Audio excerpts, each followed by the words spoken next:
When you're talking about making decisions that's going to affect our lives for the next 20, 30 years and beyond, and you might not be there to actually see the repercussions of these decisions, I like to see people in power making decisions for me who are actually going to be here to live in it and it's impacting their lives.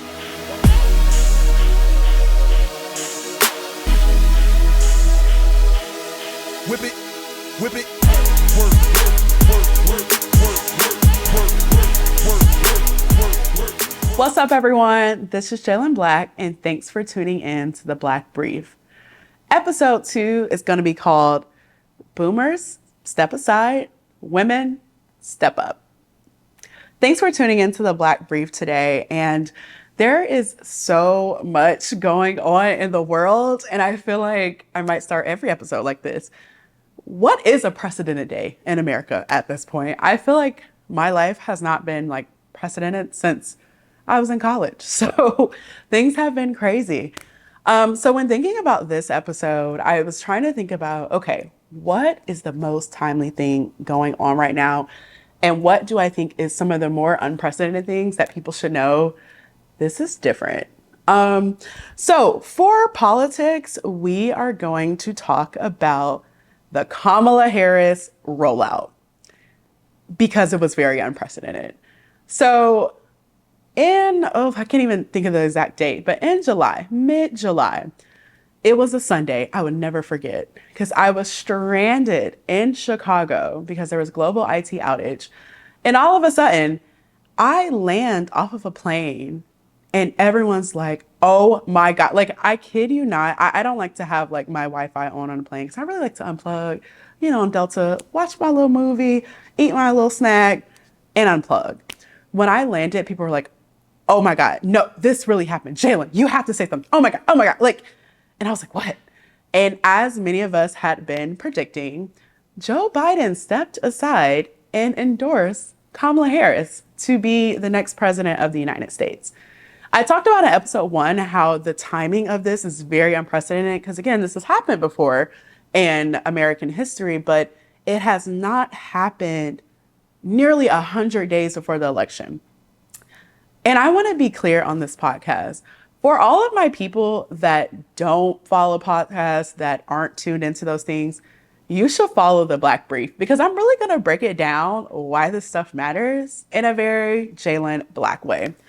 So when Kamala Harris became the nominee or presumptive nominee, because again, she wasn't officially the nominee until the Democratic National Convention, which was in Chicago.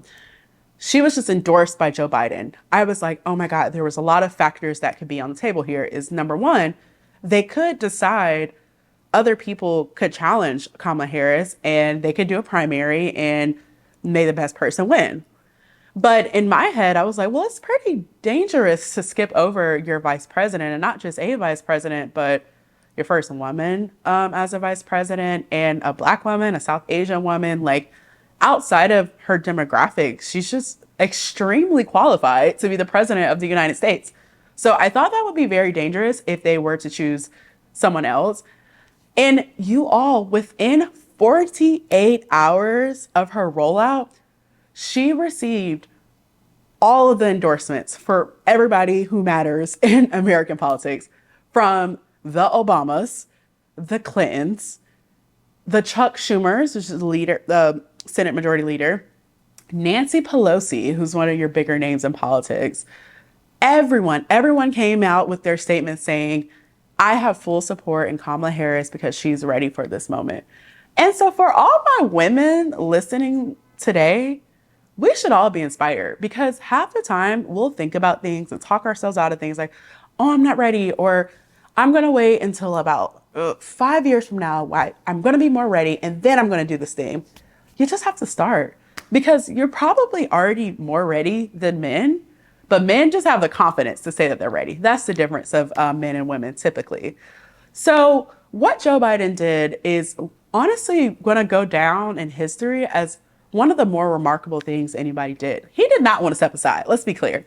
He was like, I built this, like this administration, these policies, the things we got done. Like, I've been in the trenches. Like, I'm the one that's ready to lead for the next 4 years. However, something that people had been saying since 2020, before 2020, is that both of the people at the top of the ticket, which is Joe Biden and Donald Trump at the time, were too old. Boomers. And technically Joe Biden is in the silent generation, but I say boomers just flow better with the with the topic of the conversation. He stepped aside because you have to understand this has nothing to do with being ageist. I love all people from ages 0 to 1,000, right? Like I love all people.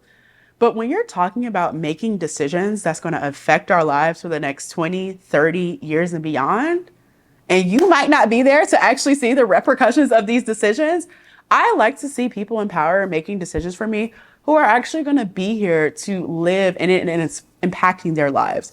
Let's talk about the people like in my generation. We're at the average birthing age. We're at the average time that people are buying homes. People are thinking about families. People are thinking about, the next step in their lives. Like I like to see people around my age, 20 years out from my age, etc., make these decisions. So when Kamala Harris was announced as the person who Joe Biden endorsed, immediately, I mean, Kamala Harris is 59, going 60. She might be 60 now. That's much more younger than Joe Biden, like much more younger. Okay. Like she looks good. Let's be honest. Hate her or love her. She looks good. And people are just like, okay, this is like a lively person. Kamala Harris is able to attack Donald Trump in ways that Joe Biden was not. So let's talk about the numbers really quick. In a little over 2 weeks, Kamala Harris raised $310 million, people. This is the most amount of money that has ever been raised in this short time period ever. The Democrats had not had this level of momentum. A lot of people are comparing this time to Obama in 2008. Yes, your cousin that voted for the first time in 2008 because of the black president. Yes, many of us have them. Okay, if I could vote at the time, probably would have been me. It is that level of enthusiasm that she's bringing. And let's talk not just about Kamala Harris, but let's talk about what her team, which I can tell you, there are probably a lot of Gen Z and millennials running the social media pages, running all of her accounts and things like that, working with influencers. Like this was something we did on the Stacey Abrams from Governor campaign. And people were just like, oh my gosh, like I saw Stacey Abrams because she was on 85 South. And like, I don't even follow, like we did stuff like that. You have to get your message down to the people because the people are going to elect you. Headlines don't elect you. News outlets don't elect you. People elect you. And people are not always reading what's going on. Like we're working our black jobs. Like we are busy with our day to day. We're caring for our kids. Like we don't have time all the time to be like up to date on everything going on, which is why you should follow the Black Brief because we will keep you up to date. So when you work with influencers and people that people would just regularly see and come across in TikTok, I would much rather watch something for 30 seconds than like read 900 pages on it, which 900 pages is Project 2025. You should definitely read that. So that is the power of what she did. So $310 in the first week instantly had endorsements of the top people. And for the first time in a minute, Democrats are in array. Inserts rainbow. People are working together. People are like, this is who we support. She's capable, she's qualified, and she's going to do the job. And that is the best thing for the Democratic Party right now is having unity around one person. Because if you haven't been following the weeks leading up to Joe Biden stepping down, people are like, he needs to step down. We're not going to win. The polls. And let's be clear. I can say this now that he dropped down.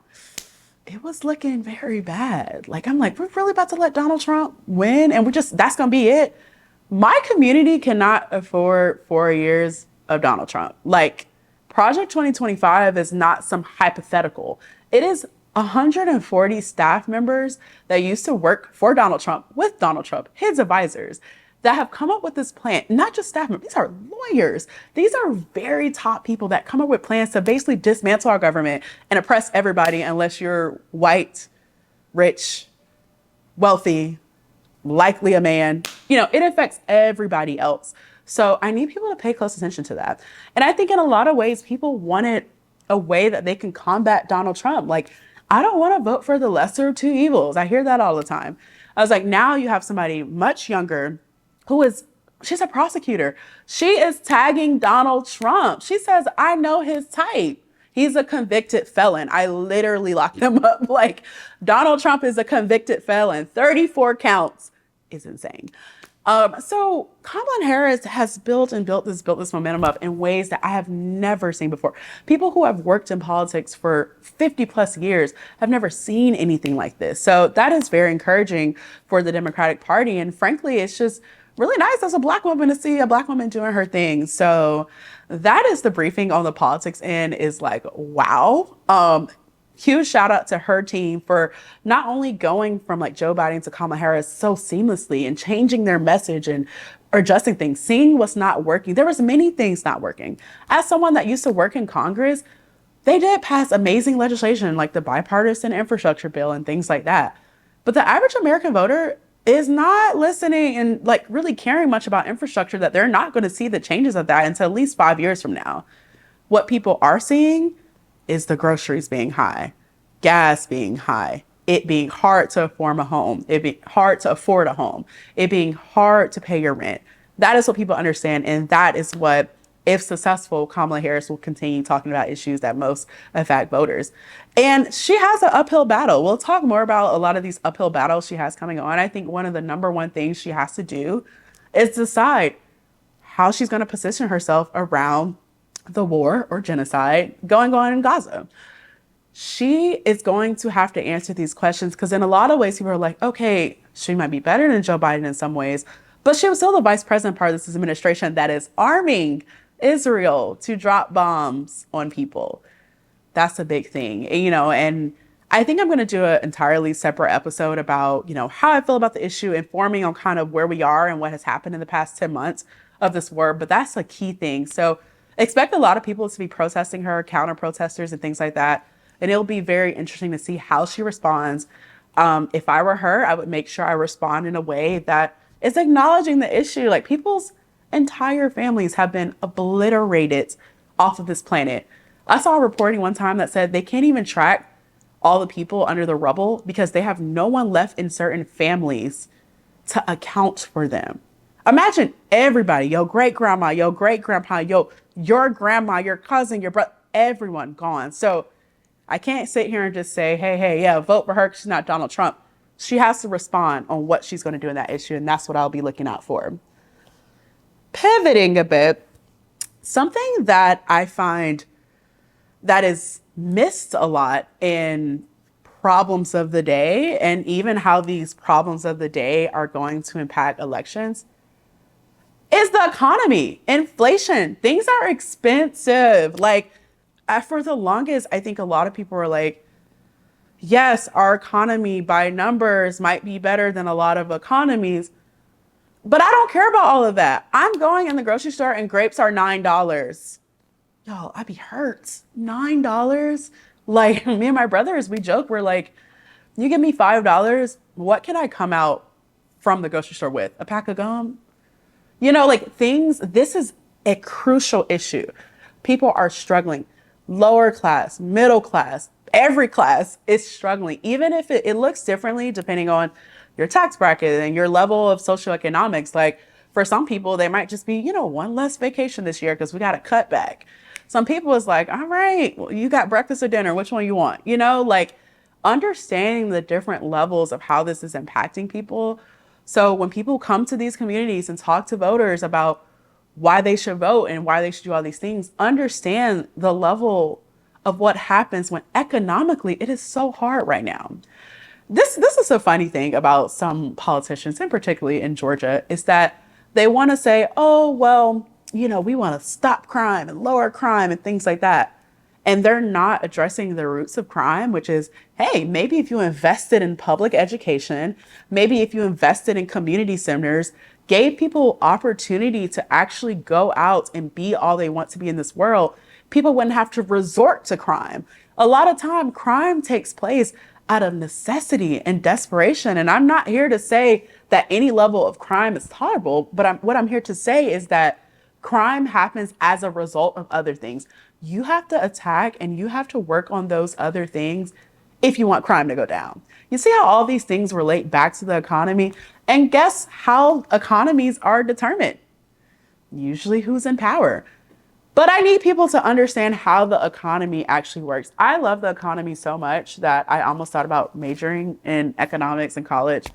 I don't know what I was doing, really just vibes at that point. So I I love economics, but understanding how our money moves, how things flow, goods, services, and things like that, and connecting the dots was fascinating to me. And what you understand, even if you had a basic level of the economy, is that you are in the ashes of what the previous candidate did in the economy. So we are living in the repercussions of Donald Trump being president. Literally, like you can't make this up. What he did to jobs, what he cut, how he slashed things. This is why we're feeling these things. And two, of course, when you come out of a global pandemic, your supply chain is disrupted, farms are disrupted. There's many reasons. But you also have to understand there's a lot of big companies simply price gouging. Like the price of certain things actually don't have to be that high. But as people are getting squeezed, they're just like, we're going to raise the price so we can continue to sit in our CEO $1 million salary. You know, it is greed. And I feel like one of the biggest things in this world is how greedy people are. So I encourage all of you, look at how we got to this point economically. It's not always about, oh, well, they're in power and things are hard right now. When it comes to economy, it's years in the making, and we are in the repercussions of the first time Donald Trump was president.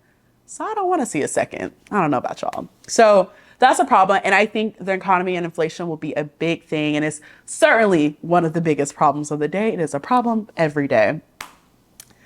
Pop culture time. Y'all listen, I love choosing the pop culture topics because it's like, oh my God, what are the people talking about? Let's talk about the WNBA, okay? WNBA. The WNBA is on and popping. Let me say, I was in Brooklyn a couple weeks back, and I went to go see the New York Liberty game in Brooklyn, and that was one of the most exciting things I've ever experienced. Ellie, the mascot, just Google Ellie, New York Liberty mascot. I swear it is somebody black and queer in that mascot, because no way you dance that good and you're not black and queer. But one of the most exciting things, the WNBA has seen their highest level of ticket sales ever. And that's in large part the excitement from the rookies. You have Angel Reese and Caitlin Clark coming out of college just saying, hey, I'm a ball, you know, and they're both having incredible rookie seasons. And then you have stars like Asia Wilson, in my opinion, the best player in the WNBA, dropping points that are like, she's just unreal. The WNBA is so exciting, and I am so excited to see these women actually get the deals that they've long deserved, and also the audience, the tickets. So if you're watching this, consider going to a local WNBA game, because it is truly one of the most exciting things. One of my best friends, Johanna, came down for my birthday, and we went to her first WNBA game, and her mouth was like, the whole time. She was like, how could they run that fast, jump that high, and look good? Come on, women are amazing. So shout out to the WNBA and all those that are talking and wondering what I should do. How do I get involved in sports? Just go to a game. Sometimes it's just exciting to be in that environment. And for people taking people on a date, just know they're not that badly priced for tickets as well. So that is what I have for you all today. Thank you so much for tuning in another episode of The Black Brief, episode 2, Boomers Step Aside, Women Step Up, and I'll see you next time.